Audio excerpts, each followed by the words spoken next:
Greetings, everybody. I'm Scott Rodell here at the Great River Daoist Center, home to the Academy of Chinese Swordsmanship, and obviously got another unboxing for you. I'm really looking forward to seeing this one because it is a Yuan period or Yuan Dynasty Saber, or Yuan Dao, you could say.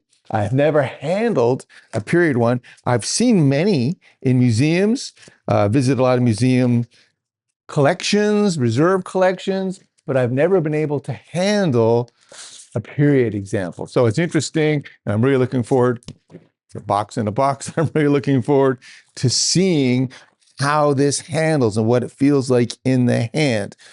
One of the things, of course, to always look at when we're looking at it, when I'm looking at a sword, evaluate it for use, because I'm not interested in hanging it on the wall. I want to know if it's historically accurate, both in design and balance, weight, basically all parameters. And so one of the things I've been doing, preparation was coming, is getting out some of my old books, a couple of books I picked up in my days teaching in Russia on Tartar and arms and Battle of Kalka River, to see what the swords, that the archaeological finds, what they look like. Because, of course, the sword from the 13th century, there are not many around anyway. Recently, I was in Warsaw, another seminar over there in Poland, and looking nice. Looking nice. It obviously comes with a case, which is, I think it's always convenient, a little extra. I always like to, happy when I get that from any company. Well, when I was in Poland at the military museum, there was a beautiful 13th century example in really great condition. Didn't have its hilt fittings, but the blade was surprisingly good condition. So I've had a chance to see many in cases, but never really handle one. So it's interesting to handle one that is a replica. First impression is really nice. This is, by the way, the Cloud Hammer Yuan Saber. This was sent to me by RVA Katana down in Richmond. Obviously, with the name Katana, with the word Katana in their name. They sell a lot of Japanese swords, but also they have a good selection of Chinese swords, and they sent me this one for review. First thing I really want to make note of and really like is the guard, this cruciform guard that really looks spot on. The way the lanyards come down over the throat fitting, that's really nice. But the shape of the fittings here is very much like what we find in the archaeological record and what we can see in illustrations from the period. So I like that. I like the way the shape is. And that's the kind of thing that I'm always looking for. Like, is it really historically accurate, or has it got a little fantasy in it? This looks spot on to me. One thing that's interesting too, I'm noticing, not surprising because it's Cloud Hammer is the name of this. It has very interesting cloud motifs here on the throat piece, also on the pommel there, on the tunkou, all of the suspension bands here. Very typical sort of Chinese cloud motif, which is interesting. We don't have, obviously, a lot of these from the 13th century to really look at, 13th, 14th century, these Turko-Mongol sabers.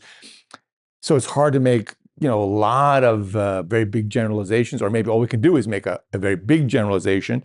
Mostly you'll see, my observation, I think they more frequently have iron fittings than the brass that we see on this saber, but they were definitely also done in brass. For example, and the descendants of the Mongols, the Golden Horde, the Tartars in Russia, they very often used brass fittings. So I don't think that's historically inaccurate, although I think we did tend to see a little bit more in iron. But again, we're not looking at a great big sample of pieces from the 13th century. All looks good quality, nice and stable. The fitting seems solid and well connected, and that's something I was also looking for. The blade itself, nice hefty blade. Let me get my tape measure here. Give you the length, and that's something everybody wants to know always. It is, looks like 27.5 down, right down to the center of the cruciform guard there, which would be 70 centimeters. So that's a good length. Many period ones were longer.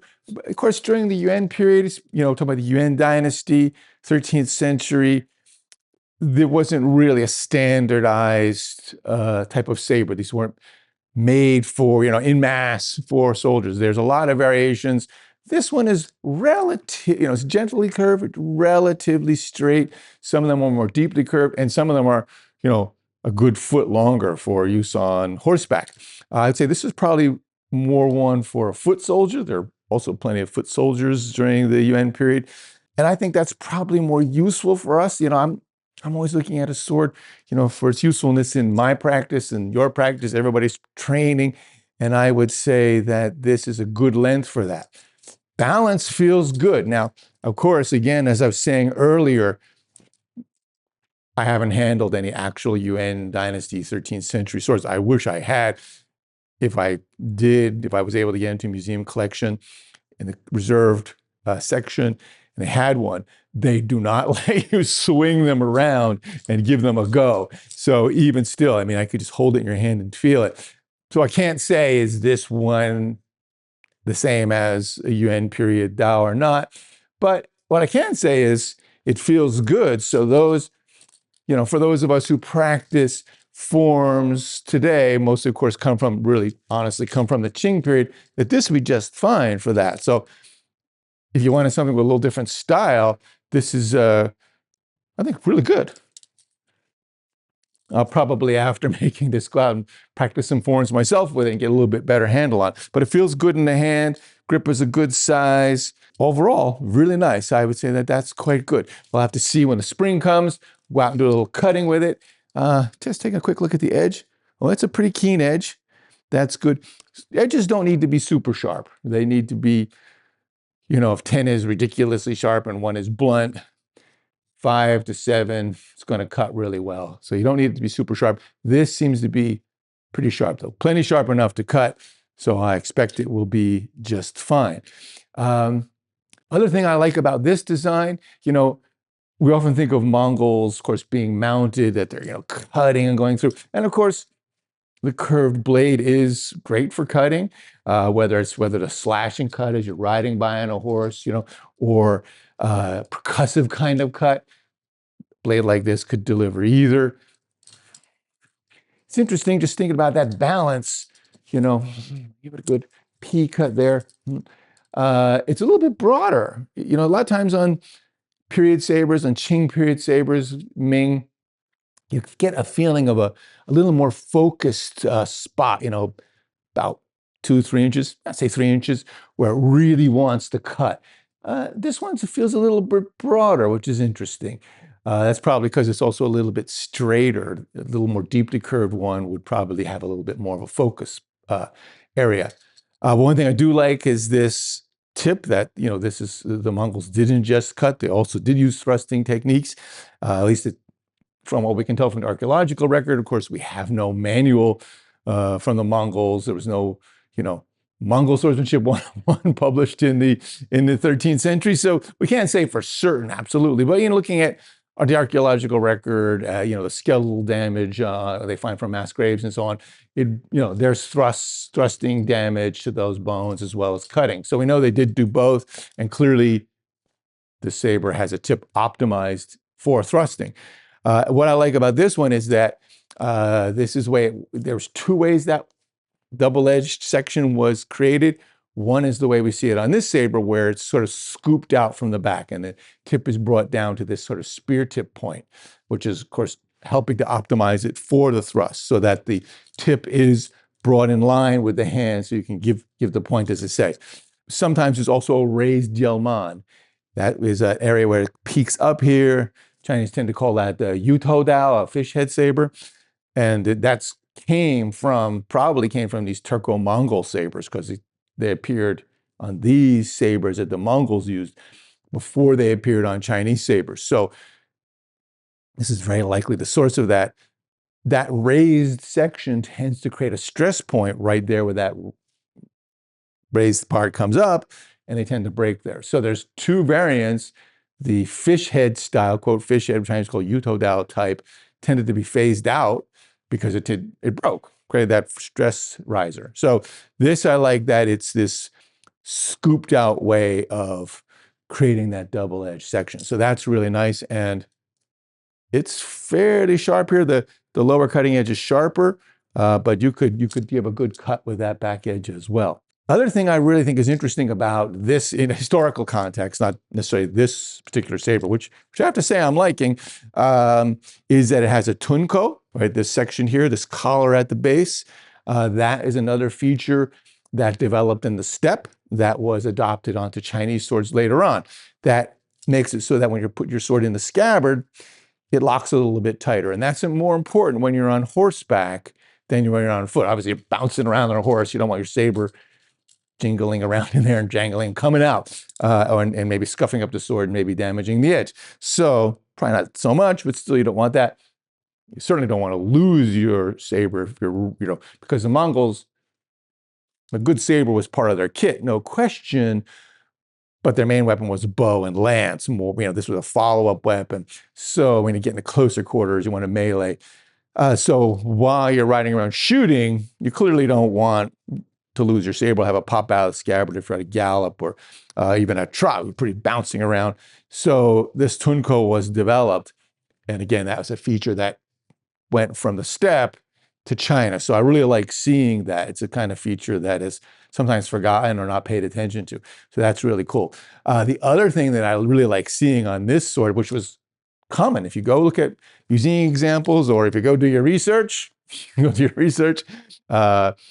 number of finds at the Battle of Khalkha River. That's the first battle between European forces and Mongol forces in 1223, according to the book. Remember that. Look up archaeological finds from there. A lot of archaeological finds are in Russia.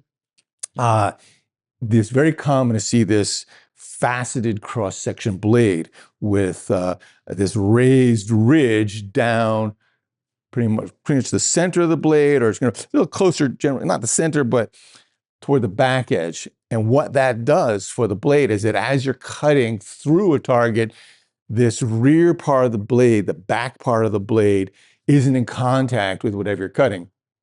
Historically speaking, of course, there's another human. And that makes for more cutting efficiency. Whereas if it were more of a flat wedge, that creates more friction because instead of just this about 60% of the blade or so up to that ridge being in contact with the target, all of it or most of it would be. So that really cuts down on friction as you're cutting through a target and increases cutting efficiency. And then it seems to be this faceted blade, which is often associated with Japanese swords, appears to have been really developed on the steppe. So that is, again, a feature with this raised ridge line on the flat of the blade is a feature that was developed in the steppe, these Turko-Mongol sabers going way back, and that was adapted onto Chinese swords in the Tang Dynasty, and that's apparently how the Japanese got word of them. So, of this design. So when we think about this kind of faceted cross-section, don't automatically associate that with katana, but that's one thing I really like to see. In fact, I love to see the way this is really, can't help but give it a little cut here. That's something that's really we see happening with Chinese swords now, that the ones that are coming out on the market really are paying more and more attention to really getting the historical details right. And I'd say that they have really nailed it here. Good, solid fittings. I mean, they're not chintzy at all. Sometimes they have been in the past, different manufacturers. This is really nice, good and solid all around. So if you're looking for a Yuan Dynasty Saber, if you want to, you just want to give it a try, see how it feels with the forms you practice, you want to say, how does it feel to wield a saber during the Yuan period? I definitely recommend this. If you're somebody who is doing a cosplay, or Mongol reenactment, I say this is a really, really good choice to have because I really like the way they've done this cruciform guard and all the little features I've talked about. So really recommend this as a buy for anybody interested in the Mongol period, the Yuan Dynasty.